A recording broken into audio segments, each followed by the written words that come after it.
Right now, Pittsburgh's best sports show is about to begin. Call us or tweet us. We've got things to talk about on the Nightly Sports Call. Thanks very much.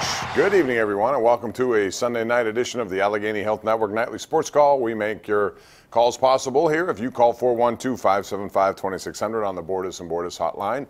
And obviously a lot to talk about. The Steelers go down at home 30-9, fail to score an offensive touchdown or any touchdown. Just 3 Chris Boswell field goals, which is one of the problems right now with this offense.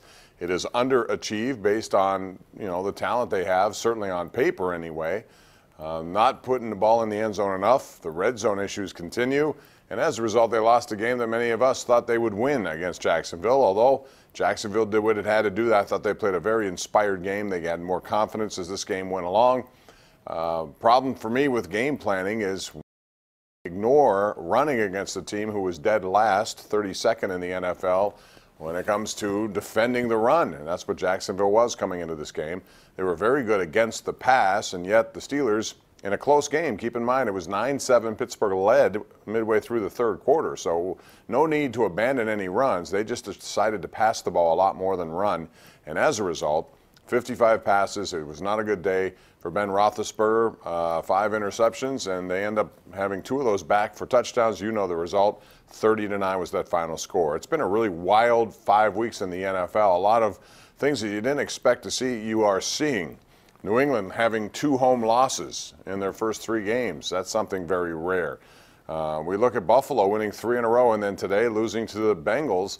And the Bengals have now won 2 in a row. Baltimore, which looked so bad, I thought, or at least the Steelers made them look bad last week, they go out to Oakland, and I realize there's no Derek Carr, but still, they looked really good offensively.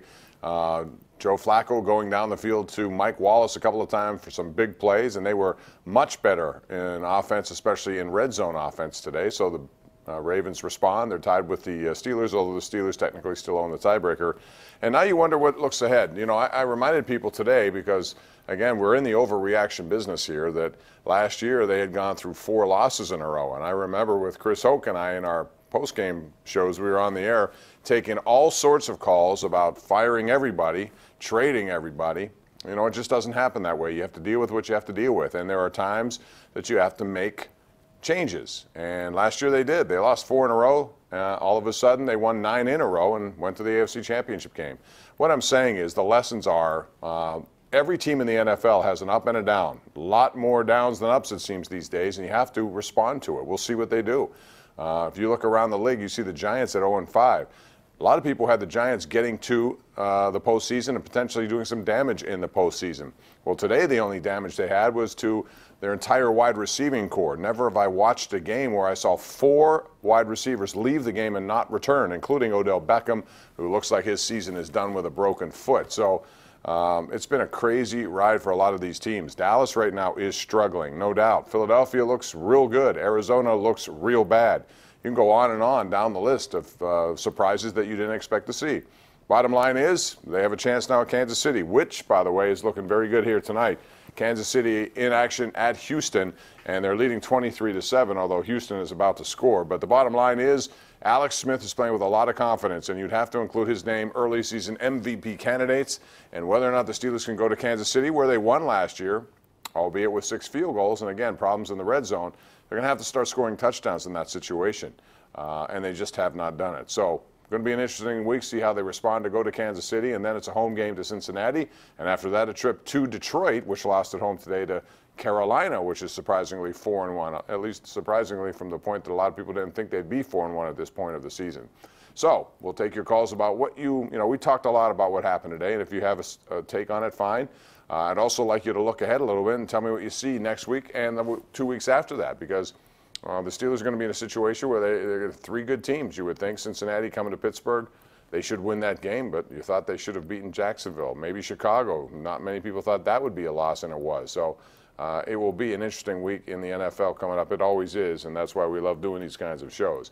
We'll also talk about the Penguins, who won last night 4-0.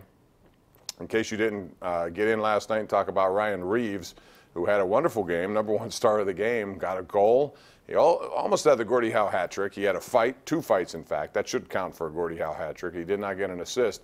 He was the, #1 star, and people already love him in Pittsburgh, and they should. He's one of those guys you do. But the question that we have tonight, and we'll play this on the #1 Cochran Sports Showdown, is there such a thing in the NHL as a deterrent?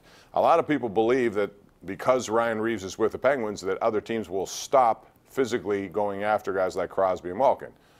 I'm here to tell you that won't happen. Teams are still going to do what they do, and whether or not Ryan Reeves is going to make a difference in that is debatable. Last year, St. Louis had more teams come after some of their players, resulting in suspension time, even with the so-called deterrent on their team.